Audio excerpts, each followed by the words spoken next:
তখন তারা শয়তানের উপদেশে একটি বিশাল মানজনিক তৈরি করে আর ইব্রাহিম আলাইহিসসালামকে তার সাথে বেঁধে দূর থেকে ছুড়ে ফেলে দেয়। পৃথিবীতে কেউ ছিল না যিনি তাকে সাহায্য করতে পারতেন। ঠিক তখনই মাঝ আকাশে উপস্থিত হলেন হযরত জিবরাইল আলাইহিসসালাম। তিনি জিজ্ঞেস করলেন, হে ইব্রাহিম, আপনার কি কোনো চাহিদা আছে? আমি কি আপনাকে সাহায্য করব? হযরত ইব্রাহিম আলাইহিসসালাম শান্ত দৃষ্টিতে তার দিকে তাকালেন, মৃদু কণ্ঠে বললেন, তোমার কাছ থেকে? না, তোমার কাছ থেকে আমার কোনো সাহায্যের প্রয়োজন নেই। তারপর তার ঠোঁট থেকে নিঃসৃত হলো সেই কালজয়ী ঈমানের ঘোষণা, হাসবুনাল্লাহু ওয়া নি'মাল ওয়াকিল, অর্থাৎ আমার জন্য আল্লাহই যথেষ্ট এবং তিনিই সর্বশ্রেষ্ঠ কার্যসাধক। তার এই নির্ভীক তাওয়াক্কুলে কেঁপে উঠল আসমান জমিন, আর আল্লাহর হুকুমে আগুন নির্দেশ পেল, قلنا يا نار كوني بردا وسلاما على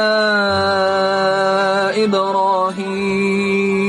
এ আগুন শীতল ও শান্ত হয়ে যাও ইব্রাহিমের জন্য। ইব্রাহিম আলাইহিসসালাম যখন আগুনে পড়লেন, মানুষ এক অলৌকিক জিনিস দেখলেন। আগুন তার শরীর বা পোশাক কোনোটাই পোড়াচ্ছে না, শুধু তার হাতের রশি পুড়িয়ে দিয়েছে। সে ওই আগুনে 40 দিন ছিল। আল্লাহ তার জন্য আগুনের মধ্যে ফুলের বাগান বানিয়ে দিয়েছিলেন।